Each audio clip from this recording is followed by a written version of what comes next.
আল্লাহ পাক সুবহানাহু ওয়া তাআলা আমাদের সকলকে যখন যে অবস্থায় রাখেন সেই অবস্থায় সন্তুষ্ট থাকতে পারি এই তৌফিক দান করেন। হাকিমুল উম্মত মুজাদ্দিদুল মিল্লাত হযরত মাওলানা শাহ আলী থানভী রাহমাতুল্লাহ আলাইহি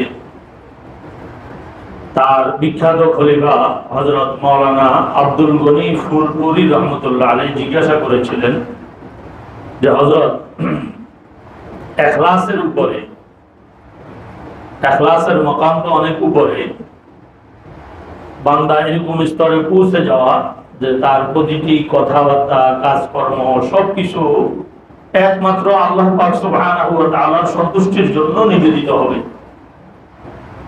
যেই উচ্চ মাকামে আম্বিয়া কেরাম ছিলেন, কোরআনে কারিমে আল্লাহ পাক সুবহানাহু ওয়া তাআলা হযরত ইব্রাহিম আলাইহিস সালাতু ওয়াস সালামের দোয়া বর্ণনা করেছেন। কুল আল্লাহ পাক সুবহানাহু ওয়া তাআলা নবী করিম সাল্লাল্লাহু আলাইহি ওয়াসাল্লামকে শিক্ষা দিয়েছেন, ইন্না সালাতি ওয়া নুসুকি ওয়া মাহইয়ায়া ওয়া মামাতি লিল্লাহি রাব্বিল আলামিন।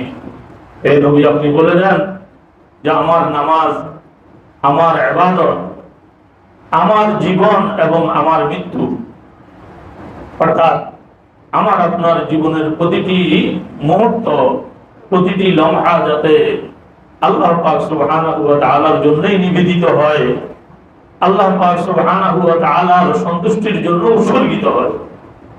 এই দোয়া রাসূল করিম সাল্লাল্লাহু আলাইহি ওয়াসাল্লাম আমাদেরকে শিক্ষা দিয়েছেন যে আমাদের 24 ঘন্টার কাজকর্ম সবকিছু আল্লাহ তাআলার সন্তুষ্টিকে কেন্দ্র করে যাতে আবর্তিত হয়। আল্লাহ পাক সুবহানাহু ওয়া তাআলা আমাদের সকলকে তৌফিক দান করেন।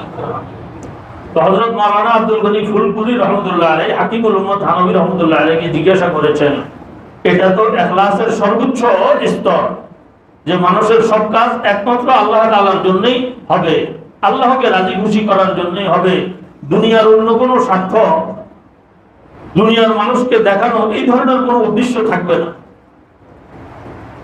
তো এই ইখলাসের সর্বোচ্চ স্তরের উপরে আরো কোনো মর্যাদা স্তর আছে কিনা? হযরত হাকিমুল উম্মত মুজাদ্দিদুল মিল্লাত হযরত মাওলানা শাহ আলী থানভী রাহমাতুল্লাহ আলাইহি উত্তর দিলেন যে হ্যাঁ, ইখলাসের উপরের স্তর হলো আল্লাহ পাক সুবহানাহু ওয়া তাআলা যাকে যখন যেই অবস্থায় রাখেন সেই অবস্থার উপরে রাজি খুশি থাকা। আল্লাহ পাক সুবহানাহু ওয়া তাআলা আমাকে অসুস্থ রেখেছেন, তো আমি অসুস্থতার জন্য তো আল্লাহ তাআলার কাছে দোয়া করব, আয় আল্লাহ আমি দুর্বল বান্দা, আমার এই রোগ ব্যাধি আমি সহ্য করতে পারতেছি না, আপনি আমাকে ক্ষমা করে দেন, এই দোয়া আপনি আমাকে সুস্থ করে দেন, আজীবন চালিয়ে যাব, যতদিন পর্যন্ত আমি পুরোপুরি সুস্থ না হব ততদিন পর্যন্ত এই দোয়া চালিয়ে যাব। কিন্তু আমার দোয়াটা আল্লাহ তাআলার দরবারে কবুল হইল না, আল্লাহ তাআলা আমার অসুস্থতায় বিদ্যমান রাখলেন, তখন আমার করণীয় হলো আল্লাহ তাআলা আমাকে যে অবস্থায় রেখে খুশি আছেন আমিও ওই অবস্থার উপরে খুশি হয়ে যাও। যাই আল্লাহ আপনি আমাকে যে অবস্থায় রেখেছেন সেটার উপরে আমি খুশি আছি, এটার নাম হলো রেজা বিল কাদা।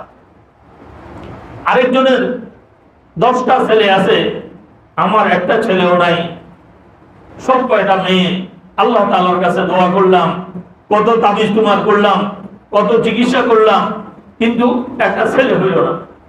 তো আমার কাজ তো হইল মৃত্যু পর্যন্ত দোয়া চালিয়ে যাওয়া।